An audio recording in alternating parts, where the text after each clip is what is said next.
Although Adidas has done fairly well over the years despite ending their partnership with Yeezy, Nike has imploded over the last few years and is worth over $100 billion less than they were in 2021. The good news is that Nike has landed one of the rare generational athletes who could be worth billions of dollars: Michael Jordan, Tiger Woods, LeBron, and now Caitlin Clark. In April of this year, Caitlin signed an 8-year contract with Nike for up to $28 million, which is a ridiculously cheap deal that they will profit from with a signature shoe. But despite winning unanimous WNBA Rookie of the Year, they've got no plans for a Caitlin Clark shoe. Why not? Well, the official reason from Nike is an obvious lie. What are they hiding? Well, Caitlin originally signed an NIL deal with Nike when she blew up in college. She was so popular, Caitlin was the most recognized college player in the country by far, twice as much as second-place Angel Reese, 4 times more than the most popular men's player. That's never happened.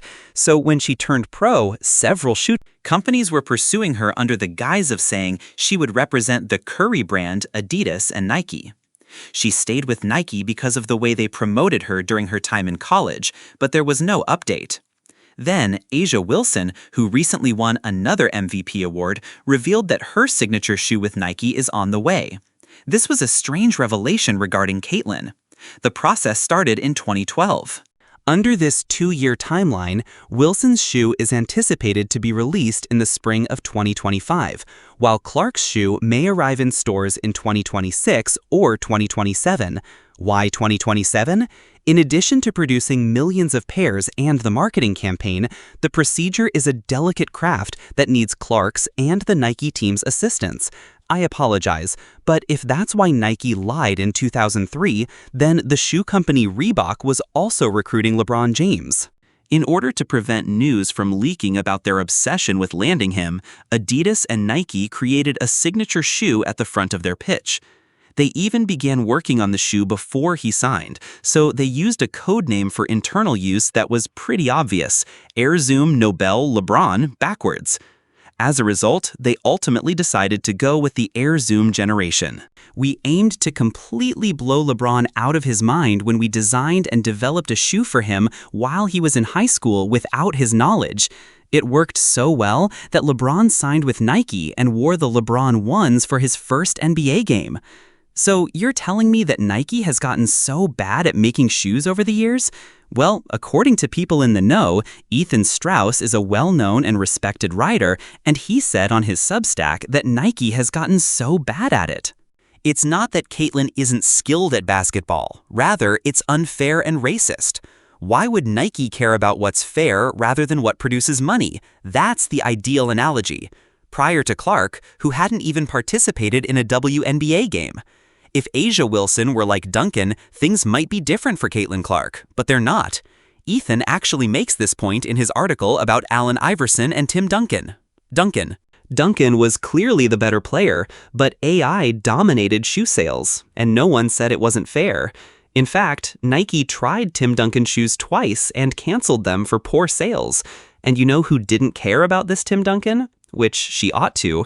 Considering that most individuals want to appear in advertisements and on billboards and earn more money, she may also be racist. Take a look at what she said to her teammate Kelsey Plum as she was watching another white athlete. "Black women are aided by Paige Beckers. Paige reminds me of you a lot. It's not really about me," she recognizes, "how her privilege has led her to that point. And she's obviously talented at basketball, but her over-the-top innocence reminded me of you and me, and I mean, that's a nice." I adore Kelsey Plum's expression of gratitude. Her privilege is what has allowed her to succeed, and it's clear that she's a talented basketball player as well. However, if A'ja is a top female Nike athlete, they don't want to upset her. Just think of the backlash that occurred when Caitlin joined the WNBA. Nike had to appease everyone by stifling their biggest potential billion-dollar female athlete. Even the coach of Team USA took offense at the WNBA's tweet before the season's first preseason game, putting Caitlin front and center. However, the Lynx and USA coach responded, and tonight's action included teams other than Caitlin Clark, etc.